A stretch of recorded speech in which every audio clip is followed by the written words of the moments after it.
गेल्या 3 ते 4 दिवसांपासून गॅस सिलेंडरसाठी लोक गॅस एजन्सी बाहेर रांगा लावतायत। मागणी जास्त, पुरवठा कमी, यामुळे यवतमाळकरांना गॅस सिलेंडरसाठी प्रतीक्षा करावी लागते। आढावा घेतला आमच्या प्रतिनिधींनी, पाहूया।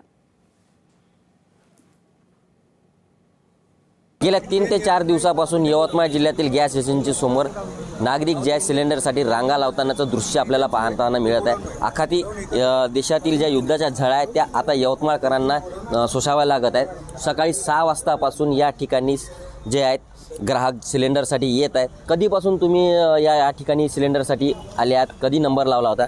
3 दिवसापासून 3 दिवसापासून सिलेंडर लावता। त्रास होते वयाच्या हिशोबानं।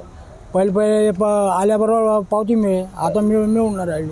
काय नेमकी अडचण तुम्हाला येऊ राहिली? तर अडचण अशी आलेली आहे, ऑनलाईन नंबर लावा म्हणते। ते संध्याकाळी 12 ते 6 वाजेपर्यंत नंबर लावा म्हणत आहे। ते 12 ते 6 वाजेपर्यंत नंबर लागला तरी इथं येऊन पावती, जेव्हा सिलेंडर आले तेव्हा तुम्हाला पावती देण्यात येईल म्हणते। आणि ते सिलेंडर कधी येईल, काय येईल त्याचं काही नेम नाही आहे आणि जे गॅरंटी नाही आहे। आणि आज सिलेंडर आलं बी, आम्ही आमच्या घरी म्हणजे कामानिमित्त आलो, काही दुपारी सिलेंडर ड्युटीवर गेलो, कामावर गेलो, आम्हाला कसं काय माहीत पडणार आहे ते सिलेंडर काय?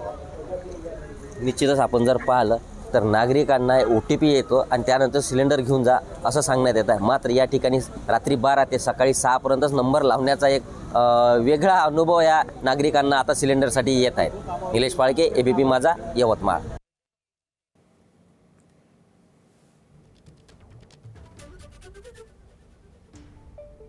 यवतमाळमधलं हे चित्र आहे। गॅस एजन्सी समोर नागरिकांनी रांगा लावलेल्या आहेत। OTP येतोय पण सिलेंडर मिळत नाही आणि त्यामुळे आता या नागरिकांनी थेट गॅस एजन्सी गाठलेली आहे आणि सिलेंडर मिळावा यासाठी रांगा लावलेल्या आहेत।